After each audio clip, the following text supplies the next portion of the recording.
is an explanation of an add-on property as it relates to the Beaufort County tax sale. The definition of an add-on property is a property whose delinquent taxes are paid by the sale proceeds of another property owned by the same owner. On your screen, you will see an example list of the properties up for auction at a Beaufort County tax sale. Properties are listed by owner name first in alphabetical order, in accordance with South Carolina state statute. They are then listed in order of parcel ID number, also known as a PIN. Shown on your screen is the minimum bid for each of the properties in this example auction list. The first property would be auctioned and a winning bidder announced. Once the bidding is closed, the auctioneer will proceed with the next property on the auction list. What you will see here is that the next 3 properties have the same owner. The auctioneer would begin by auctioning the first property under that owner name. The minimum bid for the first property is $3,684.24.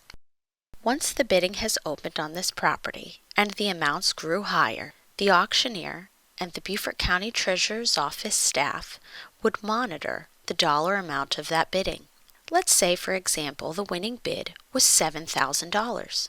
$7,000 would cover the minimum bid required for the highlighted property as well as the next one, because the total minimum bids required for these 2 properties is $6,141.56. If the winning bid for the highlighted property was $7,000, the winning bidder would receive a tax sale receipt for the highlighted property. The next property would be skipped and is now called an add-on. The winning bidder would not receive this property highlighted on the screen. The next example would be if the winning bid was $11,000 for this first property. A winning bid of $11,000 would cover the minimum bid on the first property, which is the one being auctioned, the second property, and the third property. So the second property would be skipped, and the third property would be skipped. Both properties would be called add-ons.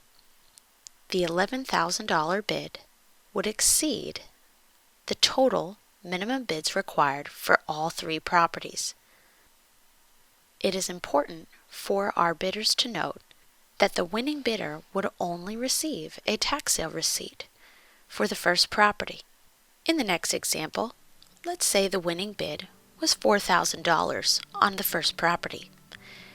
That winning bid would not be sufficient to cover the minimum bid due on the next property. So the winning bidder would receive a tax sale receipt for this first property, and the auctioneer would then begin auctioning the next property.